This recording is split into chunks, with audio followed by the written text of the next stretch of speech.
அதாவது அரைச்ச மாவையே அரைச்சாலும் அத நல்லா அரைக்கணுமா இல்லையா அப்படிங்கிற மாதிரி இந்த கதையில இருந்து பல படங்களை நம்ம பார்த்திருப்போம். இதே மாதிரி எக்கச்சக்கமான இங்கிலீஷ் மூவிஸ் இருக்கு, நிறைய தமிழ் படங்களே இருக்கு. அப்படி இருக்கும்போது இதே கதையில நம்ம ஒரு படம் எடுக்க போறோம் அப்படின்னா அந்த படம் எப்படி இருக்கணும்? நம்ம ஆல்ரெடி அரைச்ச மாவே அரைச்சாலும் நம்ம அரைக்கிறது கொஞ்சம் நல்லா இருக்கணுமா இல்லையா அப்படிங்கிறத தனுஷ் பண்ணியிருக்காரா அப்படின்றது தான் இந்த வீடியோல பார்க்க போறோம். நிலவுக்கு என் மேல் என்னடி கோபம் அப்படிங்கிற படத்தோட ரிவ்யூ தான் தனுஷ் வந்து டைரக்ட் பண்ணியிருக்காரு ராயனுக்கு அப்புறம். இந்த படத்துல நிறைய பேர் நடிச்சிருக்காங்க. அனிகால ஆரம்பிச்சு மேத்யூ தாமஸ், அப்புறம் பவிஸ்னு ஒருத்தர் இருக்காரு. அவரெல்லாம் பார்க்க அப்படியே தனுஷ் மாதிரியே இருக்காரு.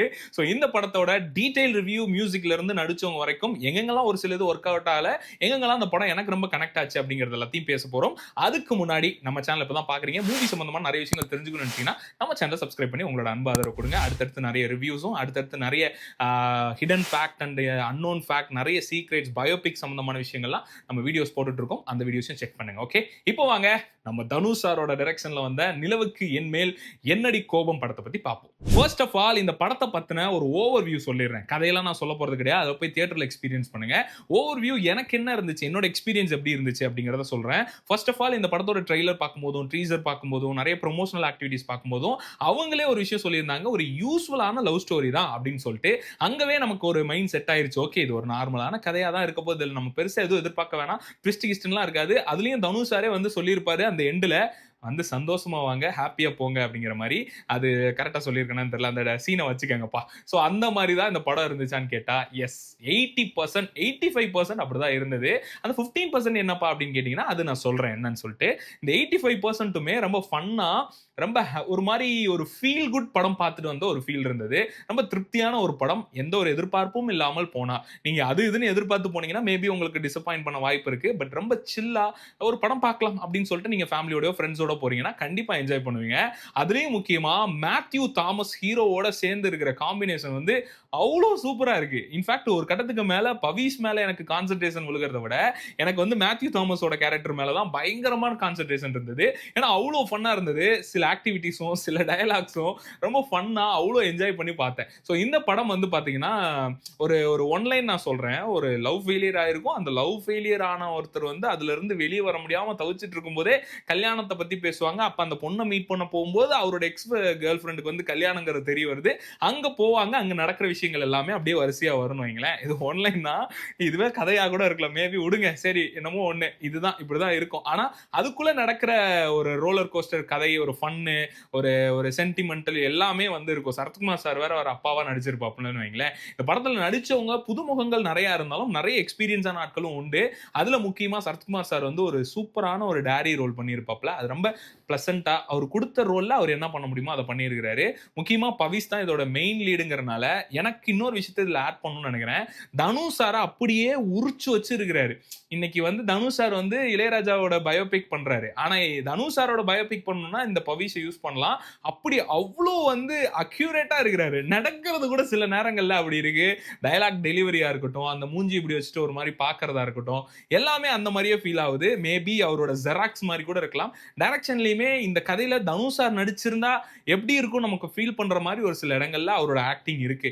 இன்ஃபேக்ட் தனுஷ் சாரோட லெவல் மாறிடுச்சுங்கிறனால இந்த கதையில அவர் நடிக்காம விட்டாரா, இல்ல ஒரு யங்ஸ்டர்ஸ் வச்சு எடுக்கணுங்கிறக்காக ஒரு டைரக்ஷன்ல ஐடியா இருக்கிறனால பண்ணாரா அப்படின்றதெல்லாம் தெரியல. ஆனா எனக்கு நிறைய இடங்கள்ல அவரோட கதையோ, அவருக்கு எங்கேயும் இது இம்பாக்ட் ஆனதோ, அவர் லைஃப்ல நடந்ததோ அப்படின்ற மாதிரி தான் இருந்ததுங்க. ஸோ அவ்வளோ நல்லா பண்ணியிருக்காரு அந்த பையனும். அனிகாவும் நல்லா பண்ணியிருக்கிறாங்க. அப்புறம் மற்ற நிறைய பேர் நல்லா பண்ணியிருக்காங்க. என்னோட ஃபேவரட் இந்த மூவில வந்து மேத்யூ தாமஸ் தான். ஸோ அவர் வந்து ரொம்ப சூப்பரான கேரக்டர். ஹீரோட ஃப்ரெண்டா வர்றது, ஒரு யூஸ்ஃபுல்லான ஃப்ரெண்டா இல்லாம இது ஒரு கொஞ்சம் ஃபன் பேஸ்டு இருக்கும். நீங்க மத்த கேரக்டரோட கம்பேர் பண்ணாம நீங்க வந்து மேத்யூ தாமஸ் அந்த ட்ரெய்லர்லயும் டீசர்லயும் நீங்க எங்கேயுமே பெருசா எக்ஸ்பெக்ட் பண்ணியிருக்க மாட்டீங்க. ஆனா படத்துல அவரு தான் அதிகமா ஸ்கோர் பண்ணிருப்பாரு. அது வந்து உங்களுக்கு பயங்கர சர்ப்ரைசிங்கா இருக்கும். அப்படி இந்த படத்துல நிறைய இடங்கள்ல முக்கியமா செகண்ட் ஹாஃப்ல எல்லாம் வந்து செம்ம ஃபன்னா இருந்தது. மீதி எல்லாருமே புதுமுகங்கள் தான். நிறைய பேர் இன்ட்ரோடியூஸும் ஆயிருக்காங்க இந்த படம் மூலியமா. ஸோ அனிகாக்கு இது ஒரு மிகப்பெரிய ஒரு படமா இருக்கும்னு நினைக்கிறேன். இந்த படம் மூலியமா தான் ஒரு ஃபுல் ஃபிளெஜ்டு ஹீரோயினா தமிழ்ல வந்து லான்ச் ஆயிருக்கிறாங்க அப்படின்னு நினைக்கிறேன். ஸோ ரொம்ப நல்லாவே பண்ணியிருக்கிறாங்க. எனக்கு அங்கங்க இவங்களை வந்து ஹீரோயினா இன்னும் அக்செப்ட் பண்ணிக்க முடியலையோ அப்படின்ற மாதிரி இருந்தது. மேபி ஹீரோவோட கேரக்டர் அண்ட் அந்த லுக் வைஸ் பாத்தீங்கன்னா ரொம்ப மெச்சூர்டா தெரியுறாரு, ரொம்ப பெரிய பர்சன் மாதிரி தெரியுறாரு கம்பேரிங் டு அனிகா அந்த இந்த படத்துல. ஸோ இவங்களுக்கு ரொம்ப சின்ன பொண்ணு மாதிரி இருக்காங்க. இவங்களுக்கு ஈக்குவலா வர்ற பிரியா வாரியரா இருக்கட்டும், இன்னொருத்தவங்க வர்றாங்க, அவங்களுமே வந்து பாத்தீங்கன்னா ரொம்ப மெச்சூர்டா பெரிய பொண்ணு மாதிரி தெரியுறாங்க. ஆனா இவங்க வந்து ரொம்ப சின்ன பொண்ணா இருக்காங்க. ஆனா இவங்க ஏஜுக்குள்ளேயே சுத்தக்கூடிய ஒரு கேரக்டரா இருக்கிறனால என்னால அக்செப்ட் பண்ணிக்க முடியல. அது எங்கேயோ ஒரு இடத்துல அப்பப்ப இடிச்சுட்டே இருந்தது. பட் அவங்களுக்கு கொடுத்த கேரக்டர் அவங்க ரொம்ப நல்லா பண்ணியிருக்காங்க. ஸோ டியோட டைரக்ஷன் சொல்லவே தேவையில்ல. எல்லா இடங்கள்லயும் வந்து டியோட ஃபீல் நமக்கு நிறைய இடங்கள்ல வருது. தனுஷ் அங்கங்க அவர் வந்து ஸ்கிரீன்குள்ள வந்துட்டு போனது, டயலாக் சொல்ற விதமா இருக்கட்டும், அந்த லோ கிளாஸ் மிடில் கிளாஸ் அப்படின்னு ஒரு டயலாக் பேசுவார்ல, அது இந்த படத்துலயும் ஒரு இடத்துல வரும். அந்த இடத்துல எனக்கு அப்படியே அவரை பார்த்த மாதிரியே இருந்தது. டயலாக் டெலிவரி கூட அதே மாதிரி தான் இருந்தது. ஸோ டைரக்ஷன்ல வந்து அவர் ராயனுக்கு அப்புறம் எடுத்த படம் இது. இது உண்மையிலேயே ஃபீல் குட்டா ரொம்ப சூப்பரா ரொம்ப ஃபன்னா இருந்தது. மியூசிக் வைஸ் ஜிவி பிரகாஷ் குமார் வந்து போட்ட பிஜிஎம்ஸ் எல்லாமே ரொம்ப ரொம்ப நல்லா இருந்தது. எனக்கு வந்து நிறைய இடங்கள்ல விஐபி ஃபீல் வந்துச்சு, மயக்கம் என்ன ஃபீல் வந்துச்சு, திருச்சிற்றம்பலம் ஃபீல் அங்கங்க வந்ததுன்னு நினைக்கிறேன். பட் பிஜிஎம் வைஸ் எனக்கு ஓவராலா ஓகே நல்லா தான் இருக்கு அப்படின்னு இருந்தது. பாட்டு வந்து நம்ம எல்லாருக்குமே தெரியும், அந்த கோல்டன் ஸ்பேரோ பாட்டுக்காகவே நிறைய பேர் இந்த படத்துக்கு போயிருப்பீங்க. அந்த பாட்டு வந்து விஷுவலாவும் சூப்பரா இருந்தது. அது இல்லாம படம் ஆரம்பிக்கும் போதே ஒரு பாட்டு இருக்கு. அதுதான் நம்ம இந்த டான் டா டா டா டா அப்படின்னு வரும். சாரி எனக்கு தெரியல. அந்த பாட்டுமே ரொம்ப நல்லா இருக்கு. மீதி 2 பாட்டை கொஞ்சம் அவாய்ட் பண்ணிருக்கலாம்னு நினைக்கிறேன். படமே ரொம்ப சின்ன படம் தான். இந்த 2 பாட்டை எடுத்திருந்தா இன்னும் கொஞ்சம் வேகமா போன மாதிரி இருந்திருக்கும். ஒரு சில இடங்கள்ல அந்த ஸ்லோவா இருக்கா, ஒரு மாதிரி போகுதோ, ஒரு மாதிரி வேகா இருக்கோ அப்படின்னு இந்த ஃபர்ஸ்ட் ஹாஃப்ல ஃபீல் ஆனது வந்து இந்த பாட்டு அடிக்கடி வந்தது. அப்புறம் அவர் தேடி போகும்போது நடக்கிற சில சம்பவங்கள் தான் வந்து எனக்கு அப்படி இருந்தது. இன்னொன்னு இவங்க எப்ப பார்த்தாலும் பப்லயே இருக்காங்க, எப்ப பார்த்தாலும் பார்ட்டிலே இருக்கிறாங்கிறத ஃபர்ஸ்ட் அக்செப்ட் பண்ணிக்க முடியல. இது என்ன எந்த எல்லா சீனும் பப்பு பார்ட்டினே வருதுன்னு. ஓகே மேபி அது ஒரு ரிச் கிட்டோட கதைங்கிறனால அந்த ஹீரோயின் எல்லாம் அது பேக்ரவுண்ட்ல இருக்கனால இப்படி வைக்கிறாங்க போல அப்படின்ற மாதிரி இருந்தது. இன்ஃபேக்ட் வந்து சாங்கை வந்து அவர் ஷூட் பண்ண விதம் வந்து அவ்வளோ அருமையா இருக்கு. டி கிட்ட வந்து அந்த ஒரு செட்டை சிம்பிளா வச்சு அதை ரொம்ப கிராண்டா காட்டுற ஒரு பெரிய டேலண்ட் இருக்குன்னு நினைக்கிறேன் டைரக்ஷன்ல. ஏன்னா நீங்க நாவலூரோட ஆர்டிஆர் ஃபுட் ஸ்ட்ரீட் தான் நினைக்கிறேன், ஆர்டிஎஸ் ஃபுட் ஸ்ட்ரீட் தான், அதை தான் வந்து ஃபர்ஸ்ட் பாட்டுக்கு யூஸ் பண்ணியிருக்காங்க. அது பார்க்க அப்படி தெரியவே இல்லை. நான் அடிக்கடி அங்க போறனால அந்த கெபாப் கார்னர்னு ஒன்று வரும், அதை பார்த்து கண்டுபிடிச்சிட்டேன் இது நம்ம ஃபுட் ஸ்ட்ரீட் ஆச்சே அப்படின்ற மாதிரி. ஸோ நிறைய இடங்கள் வந்து சென்னையில ரொம்ப லோக்கல்ல ரொம்ப முக்கியமான இடங்கள்ல எல்லாம் ஷூட் பண்ணியிருக்காங்க. அதெல்லாம் நமக்கு அப்படி தெரியல, ரொம்ப கிராண்டா காமிச்சிருக்காங்க. இந்த டெஸ்டினேஷன் வெட்டிங் அப்படின்னு இந்த கதையை கொண்டு போறனாலேயே நோ தெரியல, நிறைய இடங்கள்ல வந்து இவங்க இந்த ஒரு ஒரு பர்டிகுலரா ஒரு செட்டுக்குள்ளேயே இருக்கிற மாதிரி இருக்கேன்னு எனக்கு ஃபீல் ஆச்சு. லைவ்லியா ஃபீல் ஆகாத மாதிரி. அதுதான் 1-2 லேகா இருந்தது.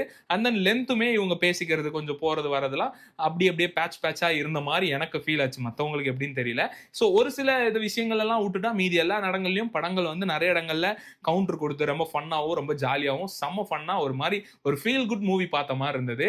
ஸோ டி டைரக்ஷன்ல இது பார்ட் 2 வர்றதுக்கான வாய்ப்பு இருக்கு. படத்தோட எண்டில் அதை தான் அவங்களும் போட்டிருந்தாங்க, பார்ட் 2 வர்ற மாதிரி. அந்த பார்ட் 2க்கு ஒரு ஹூக் வச்சிருந்தாங்க, அதுவுமே ரொம்ப அருமையா இருந்ததுங்க. ஸோ நீங்க ஃப்ரெண்ட்ஸோட போகணும், ஃபேமிலியோட போகணும்னா கண்டிப்பா அந்த படத்தை பார்க்கலாம். எந்த ஒரு நியூடிட்டியோ இல்ல ரொம்ப ஆபாசமான விஷயமோ எதுவுமே இருக்காது. செம சில்லா இருக்கும். முக்கியமா ஃபேமிலியோட போறத விட நீங்க ஃப்ரெண்ட்ஸோட உங்க கேங்கோட போங்க. நமக்கு நிறைய இடங்கள்ல ரிலேட் ஆகும். அதுவும் அந்த மேத்யூ தாமஸோட கேரக்டர் நம்ம கூட இருக்கிற மாதிரியே ஒரு கேரக்டரா இருக்கும். ஸோ நிறைய இடங்கள்ல கனெக்ட் ஆகக்கூடிய பர்சனல் கனெக்ட் இருக்க ஒரு படமா இருக்கும்னு நினைக்கிறேன். இந்த நிலவுக்கு என்மேல் என்னடி கோபம் அப்படின்னு சொல்லிட்டு நீங்க போய் பாருங்க. பார்த்துருந்தீங்கன்னா உங்களோட கருத்து என்னங்கிறத கீழே மறக்காம பதிவு பண்ணுங்க. அடுத்த வீடியோ டிராகன் வரும், அதுல பார்ப்போம். நீங்க டிராகன் பாத்தீங்களா? கீழே கமெண்ட்ல எந்த ஸ்பாயிலரும் சொல்லிடாதீங்க. அடுத்த வீடியோல வரேன். டடா.